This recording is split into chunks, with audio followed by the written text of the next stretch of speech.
আজকে আমি আপনাদেরকে 10 থেকে 15 মিনিটের মধ্যে টেস্টিদার গাজরের হালুয়া বানিয়ে দেখাবো। তার জন্য আপনাদেরকে পুরো ভিডিওটা দেখতে হবে যে আমি কিভাবে বানিয়েছি 10 থেকে 15 মিনিটের মধ্যে গাজরের হালুয়া। আর এখানে আমি গাজর নিয়েছি, আমি এখানে 1 কেজি মতন গাজর নিয়েছি। আপনারা নিজেদের ইচ্ছে প্রয়োজন নেবেন বন্ধুরা, যতটা প্রয়োজন। আর গাজরটা ভালো করে কেটে ধুয়ে পরিষ্কার করে নিয়েছি। এবারে গাজরটা সেদ্ধ করে নেব, তার জন্য আমি কুকারে দিয়ে দিলাম আর দিয়ে দেবো একটু জল। এবারে কুকারে ঢাকনা লাগিয়ে আমি 2 সিটি দিয়ে দেবো, তাতেই সেদ্ধ হয়ে যাবে। আর 2 সিটি দেওয়ার পর ঢাকনা খুলে নিলাম আর এবারে দেখে নেব সেদ্ধ হয়েছে কিনা। আর দেখুন গাজর খুব সুন্দর সেদ্ধ হয়ে গেছে। একটা ফুটো জালির মধ্যে ঢেলে দিচ্ছে, জলটা ভালো করে ঝরিয়ে নেব।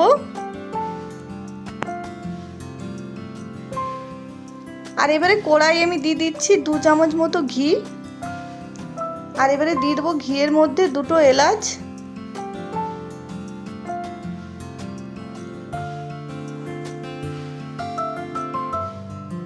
আর এবারে সেদ্ধ করা গাজরটা আমি দিয়ে দিচ্ছি ঘিয়ের মধ্যে।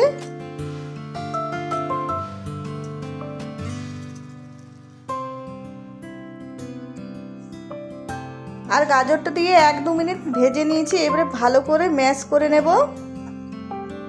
আর খুব ভালো করে ম্যাশ করে দেখুন মিশিয়ে নিয়েছি। এবারে এর মধ্যে দিয়ে দেবো চিনি মিষ্টির জন্য।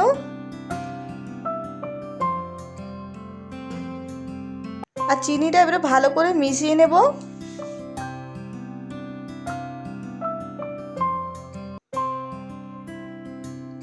আর এবারে দিয়ে দেবো এর মধ্যে গুঁড়ো দুধ।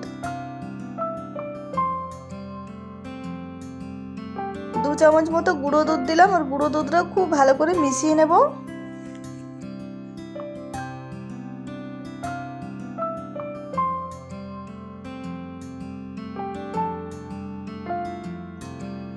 আর এবারে দিয়ে দিচ্ছি এর মধ্যে চাচি। আপনাদের কাছে চাচি না থাকলে গুঁড়ো দুধটা একটু বেশি ব্যবহার করবেন বন্ধুরা। আর চাচিটা এবারে ভালো করে মিশিয়ে নিব। আর চাচি দিলে খেতে দারুণ লাগে গাজরের হালুয়া, অবশ্যই চাচি দেওয়ার চেষ্টা করবেন।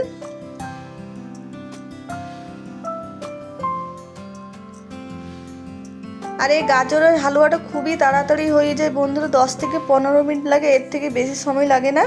আর এবারে দিয়ে দিচ্ছি এর মধ্যে কাজু আর কিশমিশ। কাজুটা আমি কুচি কুচি করে দিয়েছি এখানে দেখুন।